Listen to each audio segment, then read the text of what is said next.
Warahmatullahi wabarakatuh. Waalaikumsalam warahmatullahi wabarakatuh. Selamat pagi Anda semuanya. Pagi Ustaz.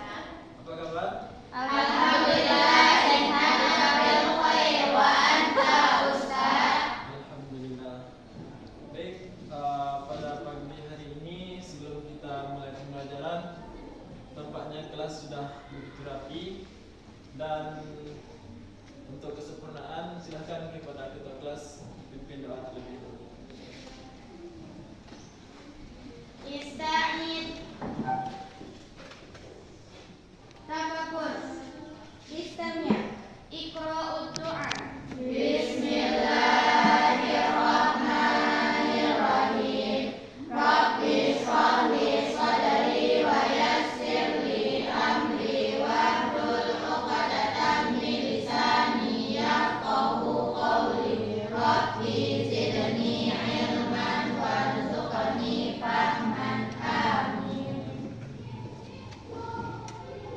Sebelum kita masuk pembelajaran, Ustaz akan absen terlebih dahulu. Sebelumnya ada yang tidak masuk. Ada yang tahu pembelajaran kita hari ini? Bab 3. Kalau tidak, coba dibuka bukunya, buku cetak bab 3.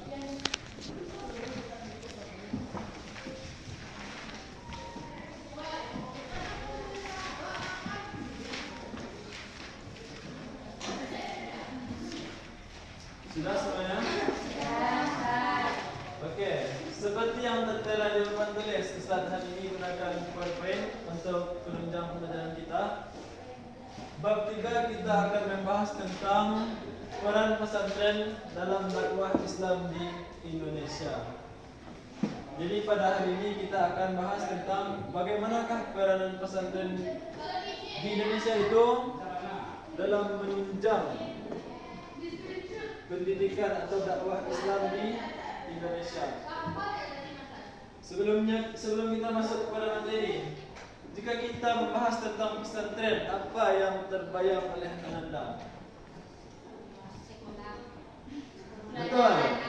Pelajaran agama boleh. Ada lagi yang lebih spesifik. Kalau pelajaran agama di SMP juga ada, di MTS juga ada. Ya, contoh pelajaran pondok. Kitab. Nahwu, sharaf atau belajar kita gundul atau lipat kuning. Bagus jawaban dari anak-anak semuanya, sudah betul. Akan tetapi pada kesempatan kali ini kita akan bahas yang lebih spesifik mengenai pendidikan di pondok pesantren, khususnya di Indonesia. Jadi kalau kita bahas tentang pondok pesantren ini, pondok pesantren merupakan lembaga pendidikan Islam tertua di Indonesia. Yang Anda ketahui apa saja lembaga pendidikan Islam selain pondok pesantren? Madrasah Ibtidaiyah, Madrasah Sanawiyah, Madrasah Aliyah. Masih ada yang lain? Kalau perguruan tinggi mungkin Universitas Islam. Ada yang lain yaitu seperti Pondok Tahfiz, TPA, MDTA. Itu termasuk kepada lembaga pendidikan Islam. Akan tetapi pondok pesantrenlah yang menjadi lembaga pendidikan Islam pertama yang ada di Indonesia, pure atau murni, terlahir dari Indonesia itu sendiri. Nah, kalau kita mengkaji lebih dalam pondok pesantren tersebut ada beberapa unsur. Apa saja unsur-unsur yang ada di dalam pondok pesantren? Yang pertama yaitu kiai. Nanti kita akan bahas kiai, santri, masjid, musola atau pondok, kitab dan materi pengajaran yang digunakan oleh para kiai atau para guru. Namun sebelum kita bahas ini, kita akan pahami terlebih dahulu apa itu pondok pesantren secara pengertian. Kalau menurut bahasa atau mungkin antum juga kenal menurut etimologinya atau menurut lughahnya secara bahasa, pondok pesantren itu berasal dari kosakata bahasa Arab, itu pondok.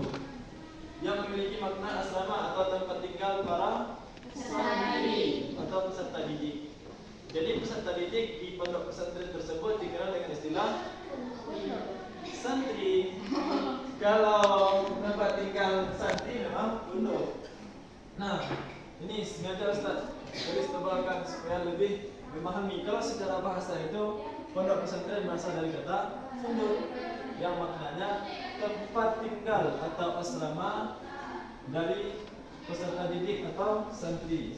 Kita lanjutkan. Yang kedua, secara bahasa, masih dalam secara bahasa ada juga yang memaknai cantrik. Cantrik itu berasal dari banyak ragam bahasa. Ada yang dari bahasa Arab, kemudian bahasa Sanskerta. Kalau bahasa Sanskertanya itu tulisannya syantrik, bukan syantik ya, syantrik.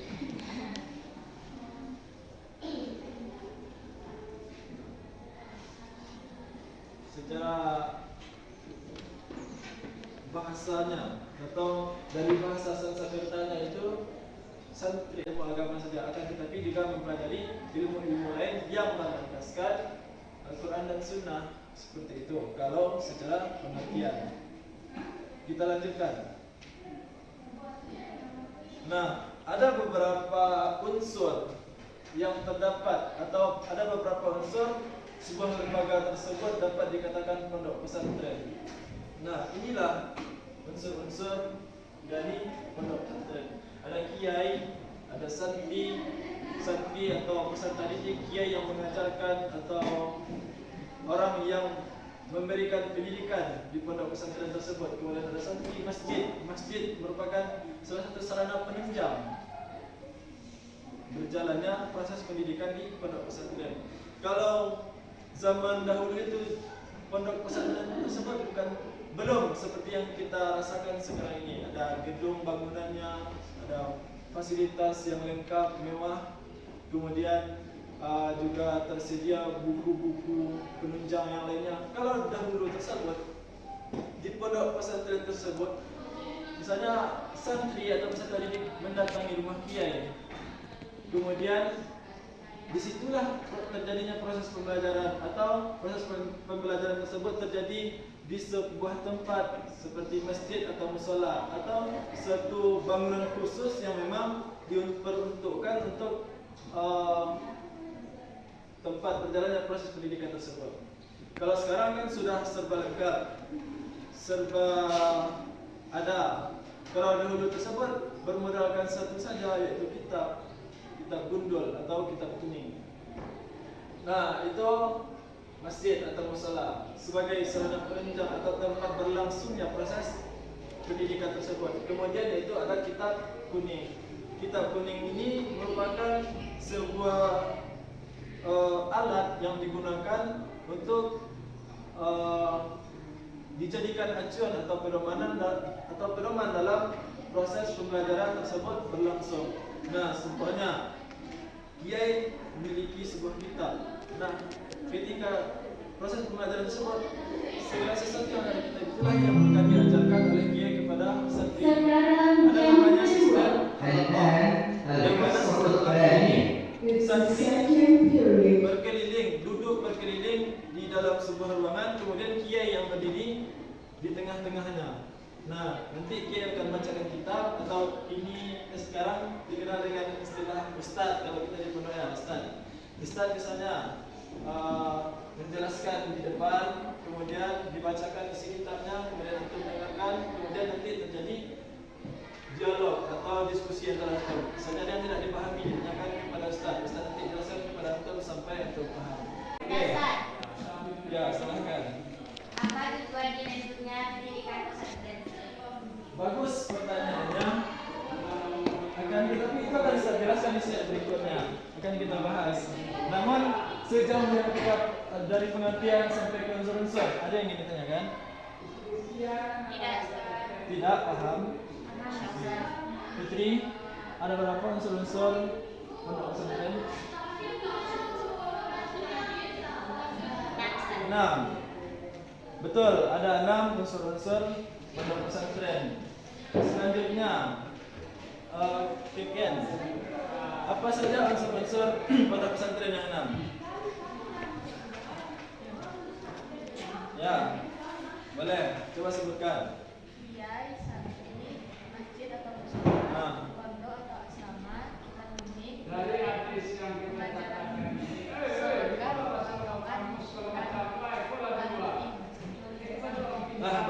jawaban dari ingin tabikannya pondok pesantren. Pertanyaan dari Putri tadi.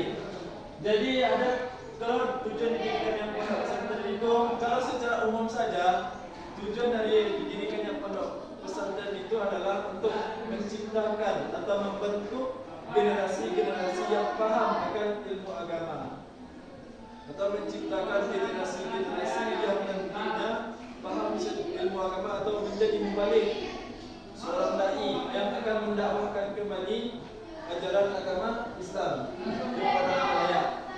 Kalau secara umum tujuan pesantren adalah membina warga negara agar melakukan kepribadian Muslim sesuai dengan ajaran-ajaran agama Islam, supaya nantinya bisa berguna di masyarakat secara umum.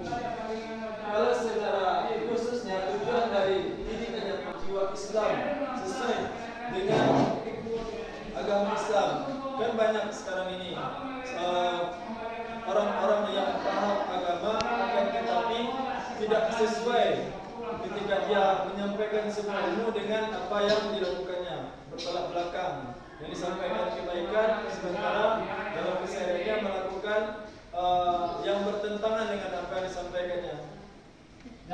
Contoh kepada teman-teman atau di lingkungan, mereka mengatakan jangan atau dilarang untuk berpacaran, contohnya, dan disampaikanlah dalil atau alasannya Al-Quran Al-Isra ayat 32, ya kan? Wala taqrabuz zina innahu kana fahsyatan wa sa'a sabila, katanya. Akan tetapi dalam kesehariannya dia lakukan itu. Bagaimana itu? Itu telah bertentangan dengan yang disampaikannya. Sedangkan mendekati saja sudah dilarang, apalagi melakukannya. Paham? Paham, Oke, selanjutnya yaitu mendidik agama Islam saja. Kita pelajari ilmu sains, kemudian kita mempelajari ilmu politik dan lain sebagainya. Tidak hanya tergantung kepada pendidikan Islam, akan tetapi segala sesuatu yang kita pelajari di pondok pesantren berlandaskan Al-Quran dan Sunnah. Dari pembelajaran kita hari ini, kita akan coba untuk lakukan kuis. Ustaz pengen tahu sejauh mana kemampuan antum dari pembahasan kita hari ini. Soal yang pertama, tulis soalnya kemudian langsung jawab.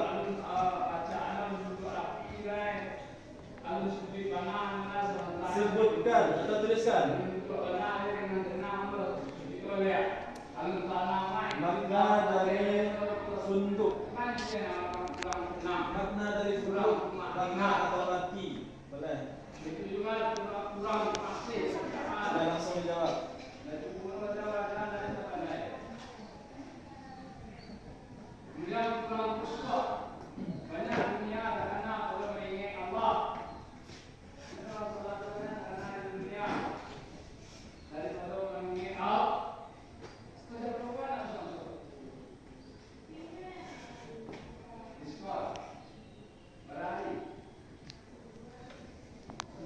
Sudah? Sudah, Ustaz. Soal kedua. Tuliskan unsur-unsur pondok pesantren.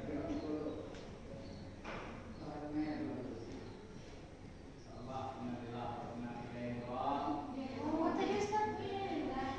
Tuliskan unsur-unsur pondok pesantren.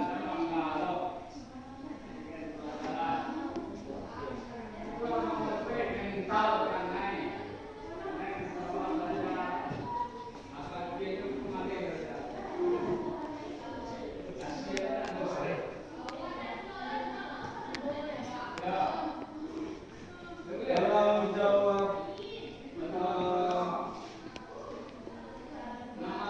5, dengan boleh. Jawab 3. Tuliskan metode pengajaran yang ada di pondok pesantren.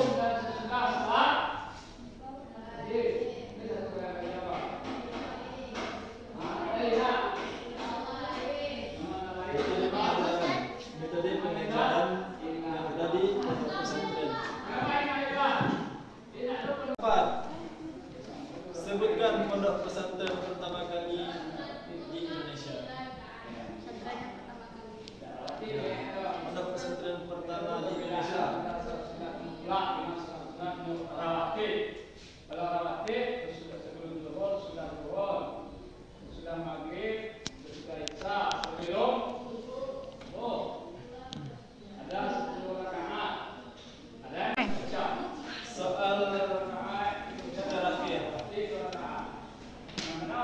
jelaskan pengertian pondok pesantren.